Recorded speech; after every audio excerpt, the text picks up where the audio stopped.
Episode 28 ladies hostel. క్రితం ఎపిసోడ్లో రాయన్న పెళ్లి సెటిల్ అయిందని చెప్పడంతో అపురూపలక్ష్మి తన మనసులో ప్రేమ చెప్పి ఏడవడం మొదలు పెడుతుంది. దానికి రాయన్న ఆమెను కొట్టడంతో ఆమె అహం దెబ్బతిని ఆ బాధలో తను రాజారావుతో రాయన్న గురించి చెప్పుకోగా స్వార్థపరుడైన రాజారావు ఆమెను మంచి మాటల్లో పెట్టి ఆ రాత్రి ఆమెతో గడుపుతాడు. తర్వాత రాజారావు కూడా ఢిల్లీ నుంచి తన వెడ్డింగ్ కార్డ్ పంపుతాడు. ఆ రాత్రి అపురూపలక్ష్మి తండ్రి వచ్చి ఆమెను కలిసి తిరిగి వెళ్ళిపోతాడు.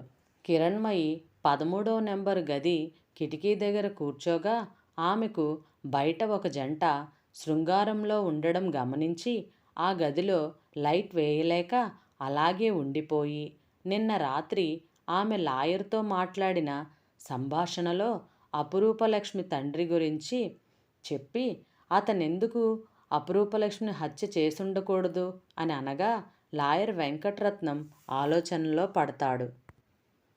అలాగే హాస్టల్ పిల్లలు పాడైపోతున్నారు అని విచారించే కంటే ఎందుకలా పాడైపోతున్నారో తెలుసుకోవలసిన బాధ్యత మనందరిది కూడా. కేవలం ఆలోచించడమే కాదు, పరిష్కార మార్గం కూడా చూపించాలన్నది నా అభిప్రాయం. ఈ హాస్టల్ గురించి ఆలోచించినప్పుడల్లా ఇక్కడి వాతావరణం గురించి అందరికీ చెప్పాలన్న కోరిక నాలో బలపడుతుంది. ఓ స్త్రీ, నీకు నా జోహార్లు అనుకున్నాడు వెంకటరత్నం. అతడికి కిరణ్మయి తనను మొదటిసారి కలిసినప్పుడు అన్న మాటలు గుర్తొచ్చాయి. నా భర్త హత్య చేస్తే అతడిని రక్షించమని అడగడం లేదు, ఏ పరిస్థితిలో జరిగిందో తెలుసుకొని శిక్ష తగ్గించడానికి ప్రయత్నించండి అని. ఈ రోజుల్లో అలా ఆలోచించే మనుష్యులే తక్కువ. అయితే ఆ సాయంత్రమే కిరణ్మయి అనుమానాన్ని నివృత్తి చేశాడు వెంకటరత్నం. అపురూపలక్ష్మి తండ్రి ఆమెను కలుసుకుని రాత్రికి రాత్రే వెళ్ళిపోయాడు. మర్నాడు కల్నూలులో కలెక్టర్ల మీటింగులో ఉన్నాడతను. ఈ విషయం విని కిరణ్మయి నిరాశపడలేదు. ఒక పాయింట్ క్లియర్ అయిందని సంతోషించిందంతే. నిజంగా లక్ష్మి తండ్రే తన కూతుర్ని హత్య చేసి ఉంటే కిరణ్మయికి మానవత్వం మీద నమ్మకం పోయేది. కిరణ్మయి ఇంకా కిటికీలోంచి బయటకు చూస్తూనే ఉంది. కిటికీ అవతల వనజాక్షి, ఆ అబ్బాయి లేచి కూర్చుంటున్నారు. ఆ అమ్మాయి బట్టలు దులుపుకుంటుంది. కిరణ్మయి లేచి గదిలో లైట్ వేద్దామా అనుకుంది. కానీ ఆ వెలుతురు కిటికీలోంచి బయటపడితే ఆ సిమెంట్ చప్టా వెనక ఉన్న జంటను భంగం కలుగుతుంది. వాళ్లకు సంస్కారం లేకపోయినా తనకుంది. అపురూపలక్ష్మి రోజూ తన గదిలో కూర్చుని రహస్యంగా ఈ దృశ్యం చూడడానికి అలవాటు పడిందా? రజని, జయంతి లైకర్స్గా ఎలా తయారయ్యారో లక్ష్మి అలాగే వ్యూయర్గా తయారైందా? సెక్స్లో పాల్గొనటం కంటే సెక్స్ని చూడడంలో ఎక్కువ ఉత్సాహం పొందే మనస్తత్వం అలవాటు చేసుకుందా? కిటికీ అవతల చీకట్లో అబ్బాయి ఇంకొంచెం సేపు ఉందాం అంటున్నాడు. ఎవరైనా చూస్తే బావోదు అంటుంది వనజాక్షి. వస్తే ఏం, మనల్ని చూసి ఈ స్థలం ఆల్రెడీ రిజర్వ్డ్ అనుకుని వెళ్ళిపోతారు అన్నాడు. అక్కడ అది చాలా సర్వసాధారణమైన విషయం అన్నట్టుగా. అయినా నీ రూమ్ ఉంచుకుని ఇలా ఇక్కడ ఎందుకు చెప్పు? ఇందులో ఆ గడ్డిలో ఉన్న థ్రిల్ రూములో ఏముంటుంది? పోదాం పద, కాసేపు గేటు దగ్గర నిలబడి కబుర్లు చెప్పుకుందాం. ఇద్దరూ లేచారు. ఆడాళ్ళకి కబుర్లు చెప్పుకోవాలని ఉంటుంది, మొగాళ్ళకి దే బిలీవ్ ఇన్ యాక్షన్ చౌకబారు జోకు వేశాడు. ఇద్దరూ అక్కడి నుంచి కదిలి హాస్టల్ ద్వారం వైపు వెళ్ళిపోయారు. కిరణ్మయి గదిలో లైట్ వేసింది.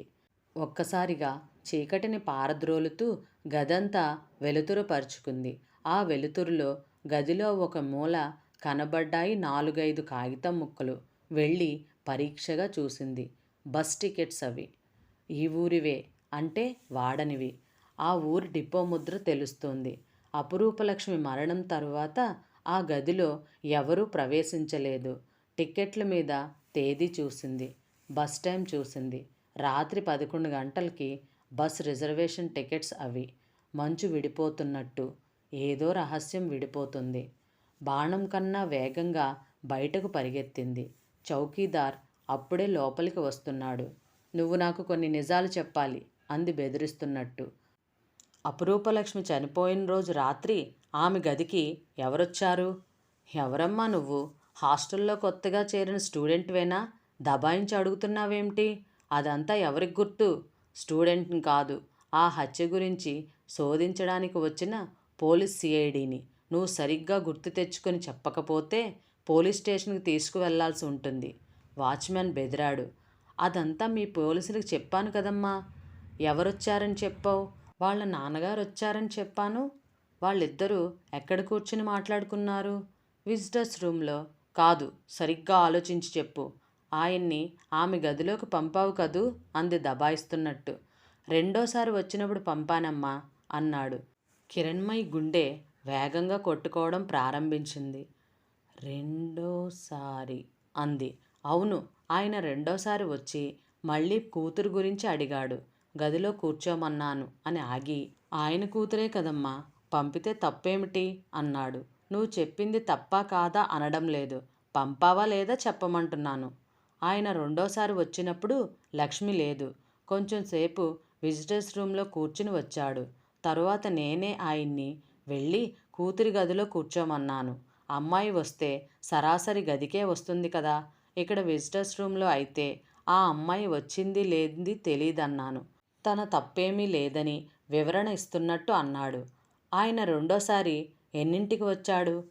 10:30 అయి ఉంటుంది. అప్పుడు ఆయన కూతురు హాస్టల్లో లేదా? లేదమ్మా. మొదటిసారి వచ్చినప్పుడు తండ్రి కూతుళ్ళు మాట్లాడుకున్నారు. తండ్రిని బయట వరకు వెళ్ళి దిగబెట్టి వచ్చింది కూడా. ఇక్కడ చీకట్లో పోకిరి వాళ్ల మధ్య ఒంటరిగా వెనక్కి ఎట్లా వెళ్తావు అని ఆయన అన్నప్పుడు నేను అక్కడే ఉన్నాను అన్నాడు వాచ్మెన్. తరువాత జరిగింది కిరణ్మయి ఊహించింది.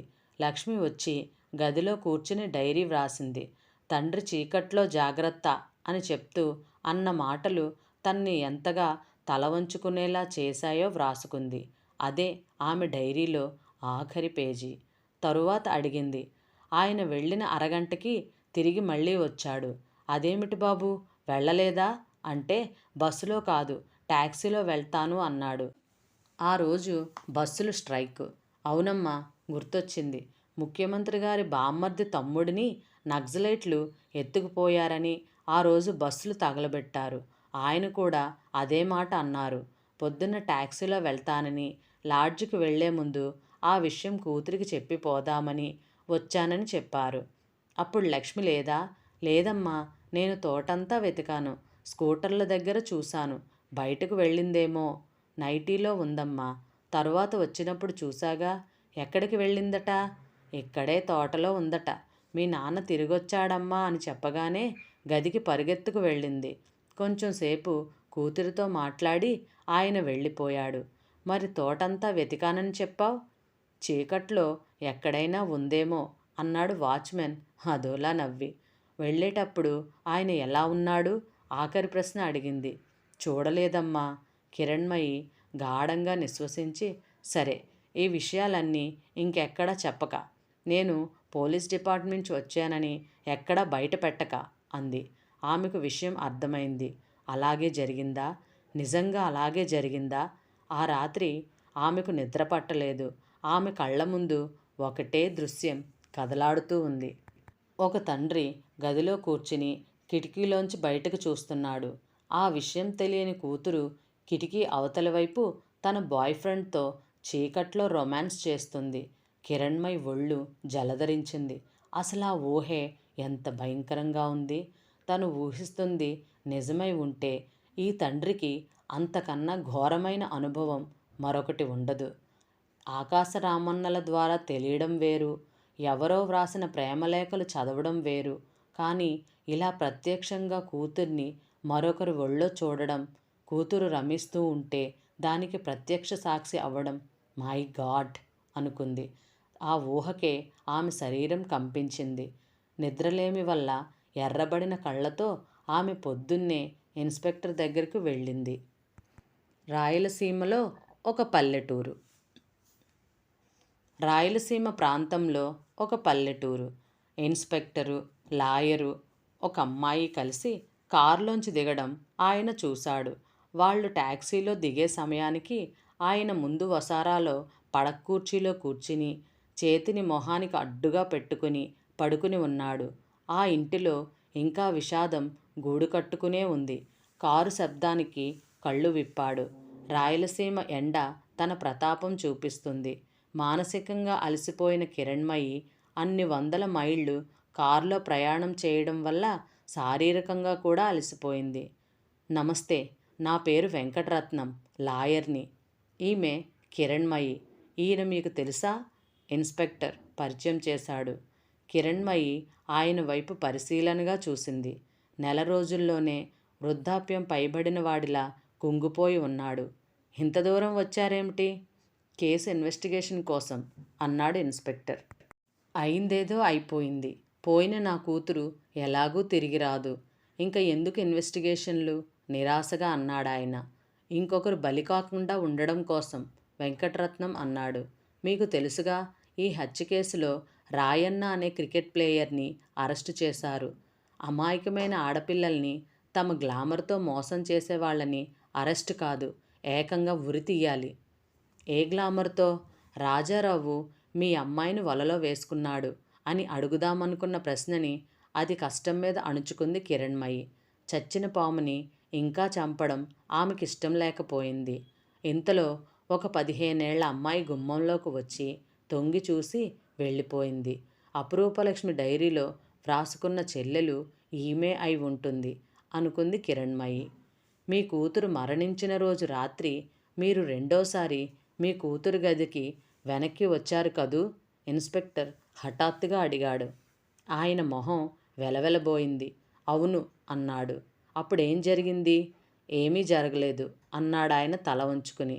అయితే ఆయన అరచెయ్యి పడక కుర్చీని గట్టిగా పట్టుకోవడం కిరణ్మయి గమనించింది. కిరణ్మయి కల్పించుకుంటూ, చూడండి, మిమ్మల్ని ఈ సమయంలో బాధ పెట్టడం మాకిష్టం లేదు. మీరు రెండోసారి వచ్చినప్పుడు మీ కూతురు గదిలో లేదు. మీరొక్కరే కూర్చుని ఉన్నారు. బస్ వెళ్ళడం లేదు.